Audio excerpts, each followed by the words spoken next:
Вот они, первые плоды, только с грядки. Нашу съемочную группу в Сосногорской теплице встречают не хлебом с солью, а свежим урожаем. Ярко-зеленые, идеально гладкие и хрустящие огурцы. Не угоститься невозможно.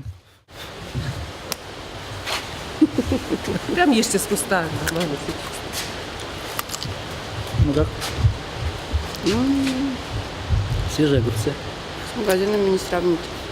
Высадили их в тестовом режиме в конце марта. И вот всего 2 месяца, а урожай поспел. Местные специалисты отмечают, эти теплицы 5-го поколения, а потому позволяют получать максимум со своих площадей. Это маячки для того, чтобы мы определяли, насколько у нас растение приросло за неделю. Вот, видно сразу прирост за неделю. Количество листьев, диаметр листьев. С 1 квадратного метра здесь изначально планировали собирать до 75 килограммов огурцов. Так и вышло. Первым тестовым урожаем местные агрономы и руководство довольны на все 100%. Прошло все достаточно удачно для эксперимента нашего, и мы увидели, что рассадное отделение готово 100%, никаких проблем здесь не было. Были сложности, связанные с резким перепадом температур в мае месяце, да, когда ночью температура опускалась ниже 0, а днем в теплице поднималась там выше 30 градусов. Да, и наши специалисты в ручном режиме они регулировали температуру в отделении, температуру, влажность, светопроницаемость.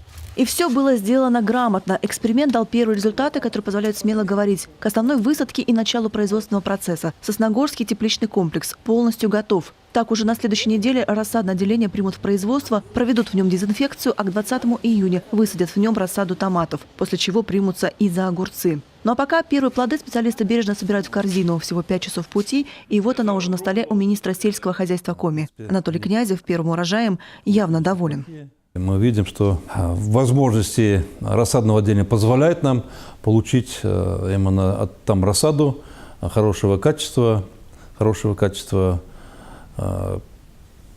количеством до 9-10 тысяч корней. Но мы испытали 200 с чем-то корней.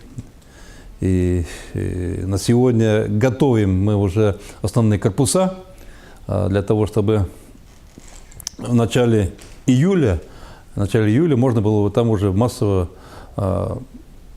посадить рассаду на основные вот эти тепличные корпуса.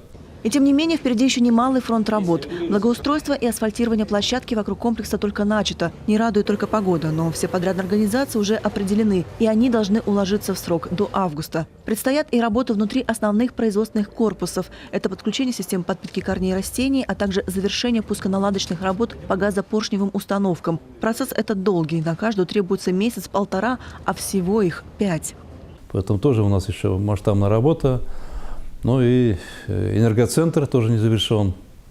Вот все эти виды, объемы не завершены, мы должны именно подбить и завершить к августу месяца. Планируем открыть теплицу уже полностью с огурцами, помидорами в середине августа на День Республики. Как отмечает министр сельского хозяйства, пока на объекте планируют выращивать только 2 культуры – томаты и огурцы. Но в планах есть и высадка зелени, и разных видов салатов. Будущее направление развития будет диктовать уже рынок. Любовь Лапина, Александр Карепин, Елена Двожик, Евгений Юрин, телеканал Юрган.